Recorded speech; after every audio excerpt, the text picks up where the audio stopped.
यो भिडियोमा चाहिँ हामी यो हेर्नेछौँ कि जब हामी सब्ट्र्याक्सन गर्छ अन्त त्यति बेला बढो गर्नु पर्यो अरे हामी जसरी बढो गर्छ त्यसरी चाहिँ हामीले किन बढो गरेको ओके यो भिडियोमा चाहिँ हामीले हेर्नेछौँ कि बढोइङ चाहिँ त्यसरी किन भएको ल कसरी बढो गर्नु होइन तर जसरी बढो गर्छ त्यसरी चाहिँ किन बढो गरेको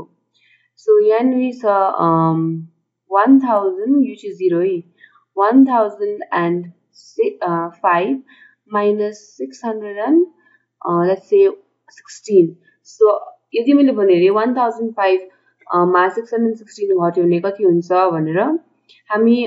मैले पहिलादेखि कसरी मेथड गर्दैछु यो छुट्याएर लेख्ने हैन सो यसमा पनि म यसलाई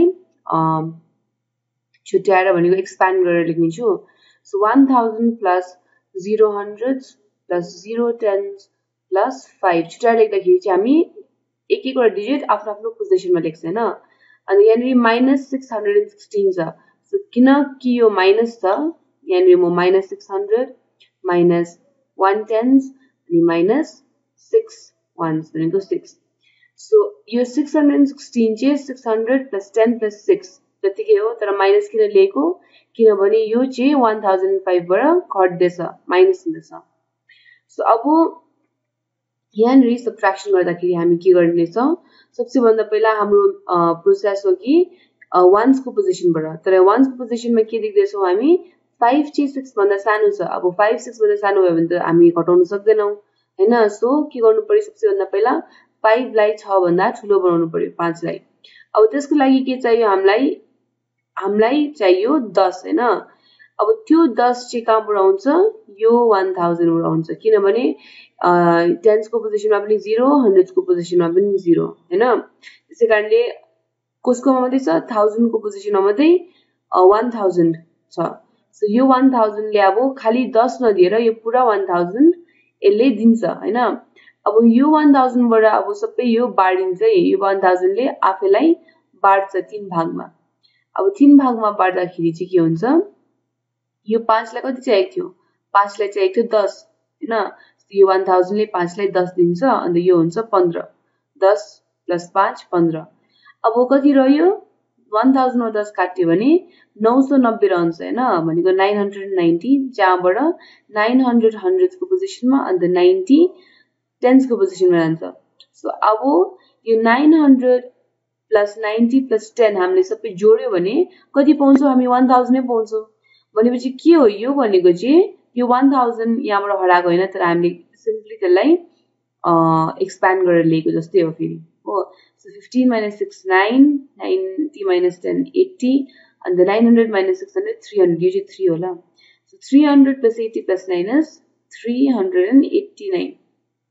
अब यसैलाई नै हामीले छिटो गर्नु मन लाग्यो भने अथवा स्कुलहरुमा चाहिँ हामीले के गर्छौं युजुअली यो 5 6 भन्दा सानो भएकोले गर्दाखेरि अब 5 लाई ठुलो बनाउनु पर्दैन अब यो 5 लाई 15 बनाउनुको लागि त्यसको साइडको 0 बाट आउँदैन किनभने त्यहाँ त 0 छ हैन फेरि अर्को 0 बाट यो 0 बाट आउँदैन यो 0 बाट पनि आउँदैन तर यो 1 बाट आउन सक्छ अब यो 1 लाई लिँदाखेरि हामी यसको दुईटा छेउमाको दुईटा 0 लाई पनि लिन्छौं अब यो 100 बाट 1 लिँदाखेरि कति हुन्छ 99 अनि यो 1 गएर 15 हुन्छ 5 मा जोडिँदा okay so 15 minus 6 9 9 minus 1 8 and 9 minus 6 3 so यो प्रकारले पनि हामी कति नै पाउँदैछौं 389 नै पाउँदैछ आन्सर हैन अन्त हामीले एक्सपान्ड गरेर पाउँदाखेरि पनि हामी आन्सर कति पाउँदैछौं 389 नै पाउँदैछौं भनेको चाहिँ अब 100 बाट 1 लिएको हैन एक्चुअली चाहिँ हामीले के गरेको यो 1 चाहिँ कति हो यो 1 चाहिँ हो 1000 अन्त खासमा चाहिँ के हुँदैछ भने यो 1000 ले 900 हन्ड्रेड्स लाई 90 टेन्स लाई अन्त 10 यो 1 को पोजिसनमा दिँदैछ अब एउटा अर्को सम गरेर हेरौँ है यो सममा चाहिँ अब त्यस्तै खालके बोरोइङ खालके सम नै हो हैन अन्त त्यो बोरो गर्नुको लागि चाहिँ म दिनेछु 700 and let's say 32 732 minus 60 कति दिनु let's say 23 732 minus 23 कति हुन्छ भनेर भन्यो भने चाहिँ 732 लाई हामी कसरी लेख्न सक्छौं 700 plus 30 प्लस 2 हैन माइनस 23 सो माइनस 20 माइनस 3 अब यो तपाईलाई याद भइसक्यो नि होला हैन कसरी लेख्नु अब 2 3 भन्दा सानो छ भनेपछि अब 2 लाई 3 भन्दा ठुलो बनाउनु पर्यो घटाउनु सक्नुको लागि हैन सो यहाँ 30 बाट एउटा टेन्स चाहिँ 2 मा जोडिन्छ हैन अनि यो 12 हुन्छ अन्त दुईटा टेन्स भनेको 20 चाहिँ तिर हुन्छ सो अब 12 र यहाँ 3 त्यसरी नै यतापटि पनि के हुन्छ भने यो 20 जुन चाहिँ यहाँ लेखेको छ त्यहाँबाट 10 जाँदाखेरि यहाँ 12 भएन सो 12 बाट 3 गर्दा 9 20 बाट 20 गर्दा 0 अन्त 700 बाट 0 गर्दा 700 709 चाहिँ आन्सर हो त्यसरी नै यहाँपट्टि पनि अब यो 2 लाई 1 दिन्छ यो 3 ले हैन यो 12 हुन्छ सो 12 - 3 9 2 - 2 0 अन्त 7 - 0 7 यहाँ लेख्नुहुन्छ 709 हैन यतापट्टि पनि 709 अब यो मेथड चाहिँ हामीलाई यो मेथडले चाहिँ भन्छ कसरी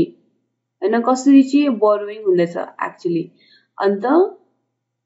यो मेथडले चाहिँ हामीलाई के भन्छ कसरी गर्नु हैन यहाँनिर चाहिँ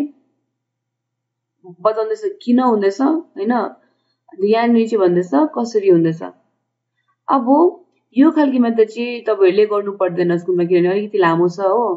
अन्त युजुअली चाहिँ त्यो हामी छुटो प्रकारले नै गर्छौं अब अर्को सममा अझै एउटा सम यो चाहिँ लास्ट सम हुनेछ 512 - 38 अब 512 लाई हामी लेख्न सक्छौं 500 + 10 + 2 अन्त 38 लाई -30 -8 अब तपाईलाई त याद भइसक्यो होला माइनस किन लेखेको हामीले किनभने 38 माइनस हुँदैछ अब जो 8 भन्दा सानो छ हैन त्यसकारणले यहाँबाट यो 10 को पोजिसनमा यहाँ 0 भएर 10 यता जान्छ सो दिस बिकम्स 12 हैन अब 12 मा 8 घट्नु सक्छ त्यसैले नै यहाँ 12 मा 8 घट्दाखेरि कति हुन्छ 12 मा गर्दाखेरि 4 हो अब यहाँ के भयो अब फेरि यहाँनिर एउटा प्रब्लम आयो 0 मा 30 घटाउन सक्दैन त्यसैकारणले अब यहाँ 500 ले यसलाई 100 दिन्छ हैन सो 500 ले यसलाई 100 दिएर यो 100 हुन्छ यो 500 बाट 100 गर्दाखेरि यो हुन्छ 400 अब 400 को मुनि के पनि छैन भने यो 0 भयो 100 को मुनि 30 छ सो 100 - 30 70 400 - 0 400 अब 400 + 70 + 4 = 474 यो चाहिँ हो आन्सर हैन अब त्यसरी नै यहाँपट्टि पनि 2 र 8 2 2 बाट 8 गर्नु सक्दैन सो यहाँनिर 12 हुन्छ जब यहाँ 10 बाट 1 1 बाट 1 यता जान्छ यहाँ 5 बाट 1 यता गएर यहाँ 10 हुन्छ यो 4 भयो हैन सो 12 - 8 4 10 - 3 हुन्छ 7 अन्त 4 - 0 हुन्छ 4 तपाईहरुले देख्नुहुन्छ यो 474 यहाँपट्टि पनि 474 हैन यसरी चाहिँ मैले म के भन्न खोजिरहेको छु कि यो तरिका जुन चाहिँ छ यो तरिका चाहिँ हो हामीले युजुअली गर्ने तरिका हैन तर राइट ह्यान्ड साइडमा जुन चाहिँ तरिका छ त्यो चाहिँ हामीलाई भन्छ कि किन चाहिँ त्यस्तो हुँदैछ किन चाहिँ हामी बोरो गरेको ओके